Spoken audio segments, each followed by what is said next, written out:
He walked into the restaurant, just another customer, or so everyone thought. No one knew he was the owner, undercover, testing his staff. But what happened next wasn't about a missing tip or a wrong order. It was something far deeper, something that exposed how quick people can judge and the invisible walls that still divide us. One slip, one note, one decision, everything changed in an instant. Would it be a moment of kindness? Or a moment that revealed the harsh truth about who really sees you for who you are? It was a quiet Thursday evening, the kind of night that felt ordinary but held the weight of unnoticed moments. Marcus, a young African-American man in his late 20s, had spent years working tirelessly in the restaurant industry, earning respect from colleagues and customers alike. Known for his dedication and calm demeanor, he took pride in every dish he served and every smile he left behind. Tonight, he wasn't just a server, he was part of a bigger experiment. The restaurant's owner, unknown to him, had come in undercover, observing every interaction. Marcus moved through his routine with precision, unaware that one small action,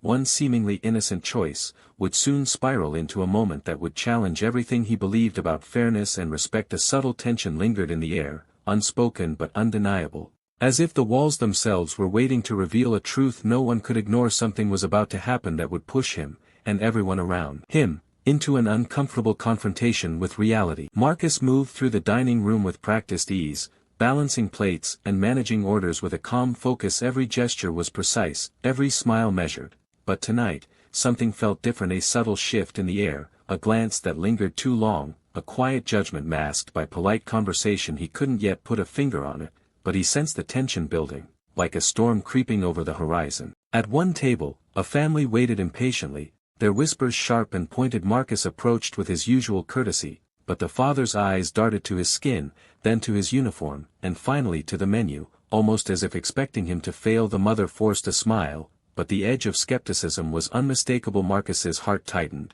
though he kept his face neutral, maintaining the composure that had carried him through countless busy nights. He delivered each order carefully, watching reactions with quiet observation. Some smiles were genuine, others strained, and some barely concealed disdain. A slip of a napkin, a slight hesitation, moments that would normally go unnoticed, were met with subtle but cutting remarks. The murmured comments, barely audible to the untrained ear, carried a weight that pressed down on him. He felt the invisible barriers separating him from respect, dignity, and fairness. Barriers that no amount of effort could dismantle. Then came the moment he had unknowingly been preparing for. The undercover owner had been observing, sitting quietly in the corner, jotting notes, unseen but ever-present. The tension between Marcus and certain tables grew palpable. Orders were challenged, questions asked with thinly veiled suspicion. Every decision Marcus made, from how he approached a table to how he corrected a minor mistake, was scrutinized. The judgment was unspoken but unmistakable, a reminder that, for some, appearances dictated trust and value far more than skill or character ever could. As the evening progressed, one table in particular became the focal point of this silent pressure. The couple's impatience transformed into impatience edged with accusation. A spilled drink, an innocuous misplacement of a plate, errors any server might make, were magnified, their reactions sharp and disproportionate. Marcus's chest tightened, his mind racing to anticipate the next move. To navigate a maze of bias he had no map for. Every action felt precarious, every glance heavy with unspoken judgment. And then, as if the tension hadn't reached its peak, the waitress from the neighboring station approached Marcus with something small and folded, a note, slipped discreetly into his hand. The timing was uncanny, the gesture unexpected, and a chill ran down his spine. What was on it? Who had written it? And why now?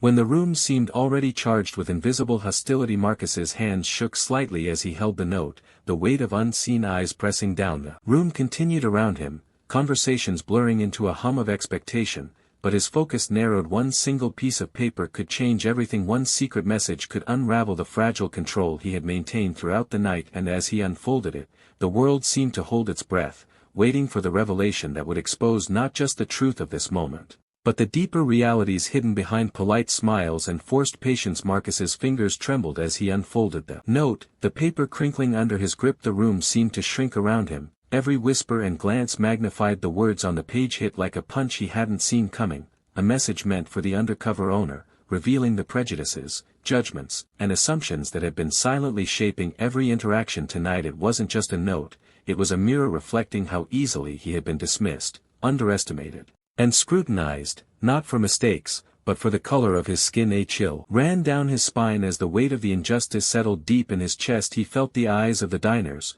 the subtle smirks, the impatience, all pressing against him like an invisible wall. Each smile now seemed hollow, each compliment tinged with condescension, and yet, behind the sting, a spark ignited, a mix of shock, anger, and a fierce clarity. For the first time, Marcus realized that the bias wasn't subtle, it wasn't accidental, it was systemic, unspoken, and waiting for a moment to reveal itself. He glanced toward the undercover owner, whose presence had been quiet, almost ghost-like, all evening. Their eyes met, and in that instant, Marcus saw a flicker of recognition, a silent understanding that the note wasn't just about him, but about the truth. The restaurant had been blind to the tension in the room thickened, a taut wire ready to snap. Every breath felt heavier, every heartbeat louder, echoing the injustice that had been unfolding unnoticed, unchallenged, until now and then, as the note's implications sank in, the moment of reckoning arrived. Marcus knew that whatever followed would change the night, the restaurant, and perhaps even his own sense of what justice could look like. Would the hidden truth finally be acknowledged,